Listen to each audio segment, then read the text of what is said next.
ناظرین، بہت سے لوگ ہنسی مذاق اور دل لگی والی بہت ساری ویڈیوز کو زیادہ سے زیادہ لائک اور شیئر تو کر ہی لیتے ہیں، لیکن آپ ہمارے اس اسلامی چینل کو زیادہ سے زیادہ سبسکرائب اور ہماری اس ویڈیو کو زیادہ سے زیادہ لائک اور شیئر کریں گے تو ہماری ہمت افزائی ہوگی۔ حضرت ابو بکر صدیق رضی اللہ تعالی عنہ کا نام عبداللہ بن ابو قحافہ تھا۔ آپ کا نسب کچھ اس طرح سے ہے: عبداللہ بن ابو قحافہ بن عامر بن عمرو بن کعب بن سعد بن تمیم بن مرہ بن کعب بن لوئی بن غالب بن فہر بن مالک بن نصر بن کنانہ ہے۔ مرہ بن کعب پر آپ حضرت صلی اللہ علیہ وسلم سے نسب پر مل جاتے ہیں اور باعتبار مراتب آبا ایک ہی درجے میں ہیں، کیونکہ دونوں میں مرہ تک 6 پشتوں کا فاصلہ ہے۔ آپ کی والدہ کا نام سلمہ بنت صخر بن کعب بن سعد ہے۔ یہ ابو قحافہ کی چچا زاد بہن تھیں اور ام الخیر کے نام سے مشہور تھی۔ آپ کے والد ابو قحافہ کا نام عثمان ہے۔ آپ کو زمانہ جاہلیت میں عبد الکعبہ کہا جاتا تھا۔ حضرت صلی اللہ علیہ وسلم نے آپ کا نام عبداللہ رکھا۔ آپ کا نام عتیق بھی تھا، مگر جلال سیوطی رحمۃ اللہ علیہ تاریخ الخلفاء میں لکھتے ہیں کہ جمہور علماء کا اس پر اتفاق ہے کہ عتیق آپ کا نام نہ تھا بلکہ لقب تھا، اس لیے کہ حدیث شریف کے موافق نار دوزخ سے عتیق یا آزاد تھے۔ بعض نے کہا ہے کہ حسن و جمال کے سبب آپ کا نام عتیق مشہور ہوا۔ بعض کا قول ہے کہ چونکہ آپ کے نسب میں کوئی بھی ایسی بات نہیں جو عیب سمجھی جا سکے، بس سلسلہ نسب کے بے عیب ہونے کے سبب آپ کا نام عتیق مشہور ہوا۔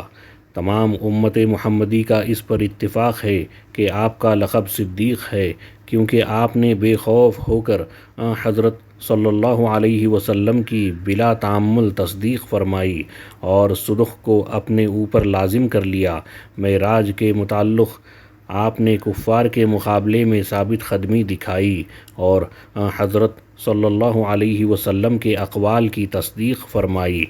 آپ حضرت صلی اللہ علیہ وسلم سے 2 سال 2 مہینے چھوٹے تھے، لیکن بعض لوگوں نے کہا ہے کہ آپ حضرت صلی اللہ علیہ وسلم سے بڑے تھے۔ آپ مکہ میں پیدا ہوئے، وہیں پرورش پائی۔ تجارت کی غرض سے آپ باہر سفر میں بھی جایا کرتے تھے۔ حضرت صلی اللہ علیہ وسلم کے ساتھ آپ نے مکہ سے مدینہ کی طرف ہجرت فرمائی اور مدینہ میں ہی داعی اجل کو لبیک کہا۔ زمانہ جاہلیت میں قریش کی شرافت و حکومت 10 خاندانوں میں منحصر و منقسم تھی۔ ان معزز سردار خاندانوں کے نام یہ ہیں: ہاشم، امیہ، نوفل، عبد الدار، اسد، تمیم، مخزوم، عدی، عج، سہم۔ ان میں بنو ہاشم کے متعلق سقایت یعنی حاجیوں کو پانی پلانا، بنو نوفل کے متعلق بے زاد حاجیوں کو توشہ دینا اور زاد سفر دینا تھا۔ بنو عبد الدار کے پاس خانہ کعبہ کی کنجی اور دربانی تھی۔ بنو اسد کے متعلق مشورہ اور دار الندوہ کا اہتمام تھا۔ بنو تمیم کے متعلق خوں بہاں اور تاوان کا فیصلہ تھا۔ بنو عدی کے متعلق سفارت اور قومی مفاخرت کا کام تھا۔ بنو عج کے پاس شگون کے تیر تھے۔ موسم کے متعلق بتوں کا چڑھاوا رہتا تھا۔ بنو تمیم میں حضرت ابو بکر صدیق رضی اللہ تعالی عنہ خوں بہاں اور تاوان کا فیصلہ کرتے تھے۔ جس کو ابو بکر صدیق مان لیتے، تمام قریش اس کو تسلیم کرتے۔ اگر کوئی دوسرا اقرار کرتا تو کوئی بھی اس کا ساتھ نہ دیتا تھا۔ اسی طرح بنو عدی میں حضرت عمر بن الخطاب رضی اللہ عنہ سفارت کی خدمت انجام دیتے تھے اور میدان جنگ میں بھی سفیر بن کر جاتے اور مقابلے میں قومی مفاخر بیان کرتے تھے۔ حضرت ابو بکر صدیق علاوہ اس شرف و فضیلت کے کہ وہ اپنے قبیلے کے سردار اور من جملہ 10 سرداران قریش کے ایک سردار تھے، مال و دولت کے اعتبار سے بھی بڑے متمول اور صاحب اثر تھے۔ آپ قریش میں بڑے بامروت اور لوگوں پر احسان کرنے والے تھے، مصائب کے وقت صبر و استقامت سے کام لیتے اور مہمانوں کی خوب مدارت و تواضع بجا لاتے۔ لوگ اپنے معاملات میں آپ سے آ کر مشورہ لیا کرتے اور آپ کو اعلیٰ درجے کا صاحب الرائے سمجھتے تھے۔ یہی وجہ تھی کہ ابن الدغنہ آپ کو راستے سے، جب کہ آپ مکہ سے رخصت ہو چکے تھے، واپس لے آیا تھا۔ آپ انساب اور اخبار عرب کے بڑے ماہر تھے۔ آپ طبعاً برائیوں اور کمینہ خصلتوں سے محترز رہتے تھے۔ آپ نے عرب کے جاہلیت کے دور میں ہی اپنے اوپر شراب حرام کر لی تھی۔ حضرت ابو بکر صدیق سے کسی نے پوچھا کہ آپ نے کبھی شراب پی ہے؟ آپ نے فرمایا نعوذ باللہ، کبھی نہیں۔ اس نے پوچھا کیوں؟ آپ نے فرمایا میں نہیں چاہتا تھا کہ میرے بدن میں سے بو آئے اور مروت زائل ہو جائے۔ یہ گفتگو حضرت صلی اللہ علیہ وسلم کی مجلس میں روایت ہوئی تو آپ صلی اللہ علیہ وسلم نے 2 مرتبہ فرمایا کہ ابو بکر سچ کہتے ہیں۔ حضرت ابو بکر صدیق رضی اللہ تعالی عنہ خیر مجسم، بے عیب، سلیم الطبع اور حق پسند و حق پرور تھے۔ یہی سبب تھا کہ جب حضرت صلی اللہ علیہ وسلم نے آپ کو دعوت اسلام پیش کی تو آپ نے کچھ بھی پس و پیش نہ کیا، فوراً قبول کر لیا اور نصرت و امداد کا وعدہ فرمایا، پھر وعدے کو نہایت خوبی کے ساتھ پورا کر دکھایا۔ حضرت صلی اللہ علیہ وسلم نے فرمایا کہ بجز ابو بکر صدیق کے، جس کو میں نے اسلام کی دعوت دی، اس نے کچھ نہ پس و پیش کیا۔ ایک مرتبہ حضرت صلی اللہ علیہ وسلم نے فرمایا کہ بجز نبی کے اور کسی پر جو ابو بکر رضی اللہ عنہ سے بہتر ہو، آفتاب طلوع نہ ہوا۔ چونکہ آپ قریش میں ہر دل عزیز تھے، اس لیے بہت سے لوگ آپ کے سمجھانے سے ایمان لے آئے، جن میں عثمان بن عفان رضی اللہ عنہ، طلحہ بن عبداللہ رضی اللہ عنہ اور سعد بن وقاص رضی اللہ عنہ جیسے حضرات شامل تھے۔ حضرت ابو بکر صدیق رضی اللہ عنہ سب سے پہلے حضرت صلی اللہ علیہ وسلم پر ایمان لائے۔ جس شخص نے سب سے پہلے حضرت صلی اللہ علیہ وسلم کے ساتھ نماز پڑھی وہ ابو بکر صدیق تھے۔ میمون بن مہران سے کسی نے پوچھا کہ آپ کے نزدیک علی کرم اللہ وجہہ افضل ہیں یا ابو بکر صدیق؟ انہوں نے یہ سن کر سخت غصہ کیا اور فرمانے لگے مجھے یہ معلوم نہ تھا کہ میں ان دونوں میں موازنہ کیے جانے کے وقت تک زندہ رہوں گا۔ ارے یہ دونوں اسلام کے لیے بمنزلہ سر کے تھے۔ مردوں میں سب سے پہلے حضرت ابو بکر صدیق ایمان لائے اور لڑکوں میں سب سے پہلے علی کرم اللہ وجہہ ایمان لائے۔ عورتوں میں سب سے پہلے حضرت خدیجۃ الکبریٰ ایمان لائی تھیں۔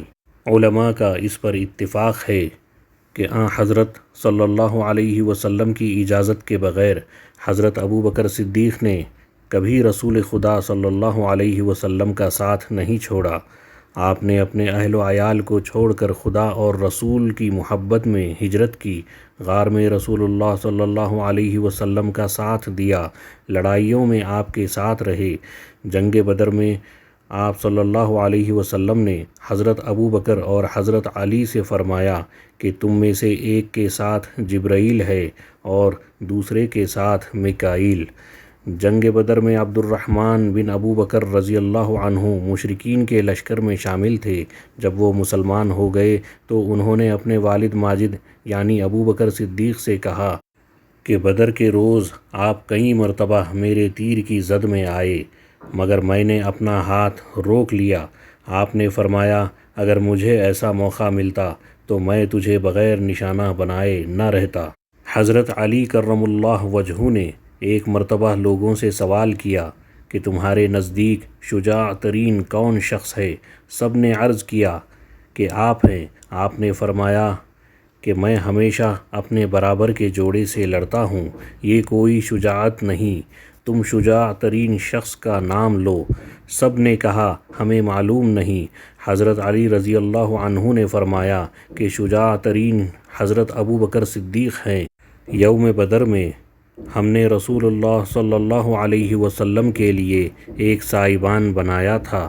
ہم نے پوچھا کہ حضرت صلی اللہ علیہ وسلم کے پاس کون رہے گا کہ مشرکین کو آپ پر حملہ کرنے سے باز رکھیں۔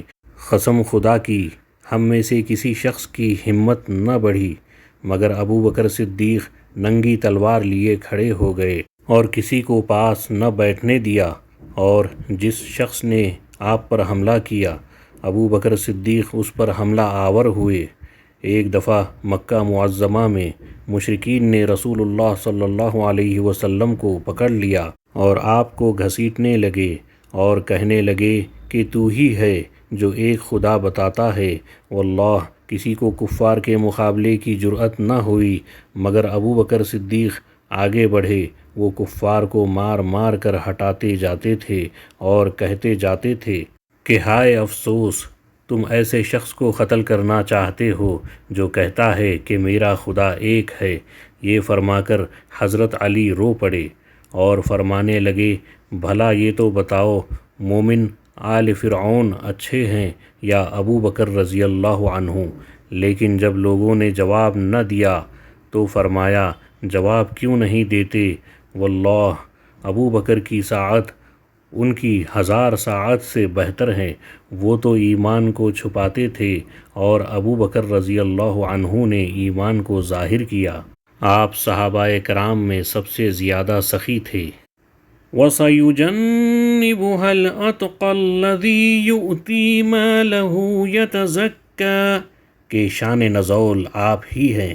چنانچہ حضرت صلی اللہ علیہ وسلم نے فرمایا کہ جتنا مجھے ابو بکر صدیق رضی اللہ عنہ کے مال سے نفع پہنچا ہے کسی کے مال سے نہیں پہنچا۔ حضرت ابو بکر صدیق رو کر فرمانے لگے کہ میں اور میرا مال کیا چیز ہے، جو کچھ ہے سب آپ ہی کے طفیل ہے۔ ایک اور حدیث میں ہے حضرت صلی اللہ علیہ وسلم ابو بکر صدیق رضی اللہ عنہ کے مال میں ویسا ہی تصرف فرماتے تھے جیسا اپنے مال میں۔ جس روز حضرت ابو بکر صدیق ایمان لائے اس روز ان کے پاس 40,000 درم تھے۔ آپ نے وہ سب کے سب حضرت صلی اللہ علیہ وسلم پر خرچ کر دیے۔ ایک روز حضرت عمر فاروق رضی اللہ عنہ جیش عسرت یا جنگ تبوک کے چندے کا تذکرہ فرما کر کہنے لگے حضرت صلی اللہ علیہ وسلم نے جب ہمیں مال تصدق کرنے کا حکم دیا تو میں نے حضرت ابو بکر سے بڑھ کر مال تصدق کرنے کا مصمم ارادہ کر لیا اور اپنا نصف مال تصدق کر دیا۔ رسول اللہ صلی اللہ علیہ وسلم نے مجھ سے دریافت کیا کہ اپنے اہل و عیال کے واسطے کچھ چھوڑا ہے؟ میں نے عرض کیا کہ باقی نصف۔ اتنے میں ابو بکر صدیق اپنا سارا مال لیے ہوئے آ گئے۔ حضرت صلی اللہ علیہ وسلم نے ان سے بھی وہی سوال کیا۔ انہوں نے جواب دیا کہ اہل و عیال کے لیے خدا اور رسول خدا کافی ہیں۔ میں نے یہ دیکھ کر کہا کہ میں ابو بکر صدیق سے کسی بھی بات میں نہ بڑھ سکوں گا۔ حضرت ابو ہریرہ رضی اللہ عنہ سے روایت ہے کہ حضور نبی کریم صلی اللہ علیہ وسلم نے فرمایا کہ میں سب کا احسان اتار چکا ہوں، البتہ ابو بکر صدیق رضی اللہ عنہ کا احسان باقی ہے، اس کا بدلہ قیامت کے دن خدائے تعالیٰ دے گا۔ کسی شخص کے مال سے مجھے اتنا فائدہ نہیں پہنچا جتنا ابو بکر صدیق کے مال سے۔ آپ صحابہ کرام میں سب سے زیادہ عالم اور ذکی تھے۔ جب کسی مسئلے کے متعلق صحابہ کرام میں اختلاف رائے ہوتا تو وہ مسئلہ حضرت ابو بکر صدیق کے سامنے پیش کیا جاتا۔ آپ اس پر جو حکم لگاتے وہ عین ثواب ہوتا۔ قرآن شریف کا علم آپ کو سب صحابیوں سے زیادہ تھا۔ اسی لیے حضرت صلی اللہ علیہ وسلم نے آپ کو نماز میں امام بنایا، سنت کا علم بھی آپ کو کامل تھا۔ اسی لیے صحابہ کرام مسائل سنت میں آپ سے رجوع کرتے تھے۔ آپ کا حافظہ بھی قوی تھا، آپ نہایت ذکی الطبع تھے۔ آپ کو حضرت صلی اللہ علیہ وسلم کا فیض صحبت ابتدائے بعثت سے وفات تک حاصل رہا۔ زمانہ خلافت میں جب کوئی معاملہ پیش آتا تو آپ قرآن شریف میں اس مسئلے کو تلاش فرماتے، اگر قرآن شریف میں نہ ملتا تو حضرت صلی اللہ علیہ وسلم کے قول و فعل کے مطابق فیصلہ کرتے۔ اگر ایسا قول و فعل کوئی نہ معلوم ہوتا تو باہر نکل کر لوگوں سے دریافت فرماتے کہ کیا تم میں سے کسی نے کوئی حدیث اس معاملے کے متعلق سنی ہے؟ اگر کوئی صحابی ایسی حدیث بیان نہ فرماتے تو آپ جلیل القدر صحابہ کو جمع فرماتے اور ان کی کثرت رائے کے موافق فیصلہ صادر فرماتے۔ حضرت ابو بکر صدیق رضی اللہ عنہ عرب بھر کے بالعموم اور قریش کے بالخصوص بڑے نصاب تھے، حتیٰ کہ جبیر بن مطعم جو عرب کے بڑے نصابوں میں شمار ہوتے ہیں، حضرت صدیق اکبر رضی اللہ عنہ کے خوشہ چین تھے اور کہا کرتے تھے کہ میں نے علم نسب کے سب سے بڑے نصاب سے سیکھا ہے۔ علم تعبیر میں بھی آپ کو سب سے زیادہ فوقیت حاصل تھی، یہاں تک کہ حضرت صلی اللہ علیہ وسلم کے عہد میں آپ خوابوں کی تعبیر بتایا کرتے تھے۔ امام محمد بن سیرین کہتے ہیں کہ رسول خدا کے بعد ابو بکر صدیق رضی اللہ عنہ سب سے بڑے معبر ہیں، آپ سب سے زیادہ فصیح تقریر کرنے والے تھے۔ بعض اہل علم کا اس پر اتفاق ہے کہ صحابیوں میں سب سے زیادہ فصیح ابو بکر اور علی تھے۔ تمام صحابیوں میں آپ کی عقل کامل اور اصابت رائے مسلم تھی۔ حضرت علی کرم اللہ وجہہ نے بارہا فرمایا ہے کہ اس امت محمدی میں سب سے زیادہ افضل ابو بکر صدیق ہیں۔ ایک مرتبہ حضرت علی کرم اللہ وجہہ نے فرمایا، جو شخص مجھ کو ابو بکر اور عمر رضی اللہ عنہما پر فضیلت دے گا میں اس کو درے لگاؤں گا۔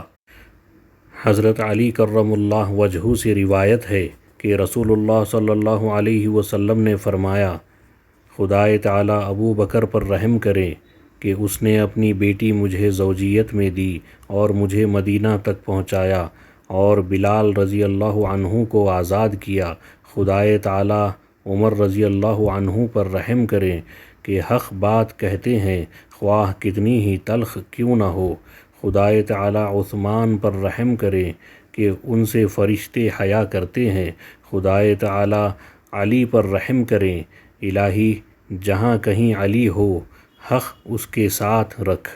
امام شافعی فرماتے ہیں کہ لوگوں نے صدیق اکبر رضی اللہ عنہ کو بالاجماع خلیفہ بنایا کیونکہ اس وقت دنیا کے پردے پر ان سے بہتر آدمی نہ ملا۔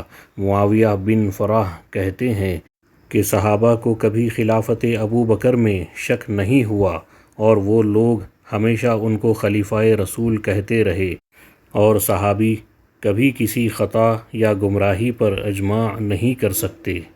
عطا بن صائب کہتے ہیں کہ بیعت خلافت کے دوسرے دن حضرت ابو بکر صدیق 2 چادریں لیے ہوئے بازار جا رہے تھے۔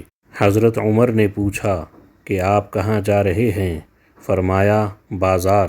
حضرت عمر نے کہا اب آپ یہ دھندے چھوڑ دیں، آپ مسلمانوں کے امیر ہو گئے ہیں۔ آپ نے فرمایا پھر میں اور میرے اہل و عیال کہاں سے کھائیں؟ حضرت عمر رضی اللہ عنہ نے کہا کہ یہ کام ابو عبیدہ کے سپرد کیجیے۔ چنانچہ دونوں ابو عبیدہ کے پاس گئے اور ان سے ابو بکر رضی اللہ عنہ نے کہا کہ میرا اور میرے اہل و عیال کا نفقہ مہاجرین سے وصول کر دیا کرو، ہر چیز معمولی حیثیت کی چاہیے، گرمی اور جاڑوں کے کپڑوں کی بھی ضرورت ہوگی، جب پھٹ جایا کریں گے تو ہم واپس کر دیا کریں گے اور نئے لے لیا کریں گے۔ چنانچہ حضرت ابو عبیدہ رضی اللہ عنہ ہر روز آپ کے یہاں آدھی بکری کا گوشت بھیج دیا کرتے تھے۔ ابو بکر بن حفص کہتے ہیں کہ حضرت ابو بکر رضی اللہ عنہ نے انتقال کے وقت حضرت عائشہ رضی اللہ عنہا سے فرمایا کہ مسلمانوں کے کام کرنے کی اجرت میں نے کوڑی پیسے کا فائدہ حاصل نہیں کیا سوائے اس کے کہ موٹا جھوٹا کھا پہن لیا۔ اس وقت مسلمانوں کا تھوڑا یا بہت کوئی مال سوائے اس حبشی غلام، اونٹنی اور پرانی چادر کے میرے پاس نہیں ہے۔ جب میں مر جاؤں تو ان سب کو عمر رضی اللہ عنہ کے پاس بھیج دینا۔ حضرت امام حسن بن علی رضی اللہ عنہ سے روایت ہے کہ حضرت ابو بکر نے انتقال کے وقت حضرت عائشہ صدیقہ رضی اللہ عنہا سے فرمایا کہ میرے مرنے کے بعد یہ اونٹنی جس کا دودھ ہم پیتے تھے اور یہ بڑا پیالہ جس میں ہم کھاتے تھے اور یہ چادریں عمر رضی اللہ عنہ کے پاس بھیج دینا، کیونکہ میں نے ان چیزوں کو بحیثیت خلیفہ ہونے کے بیت المال سے لیا تھا۔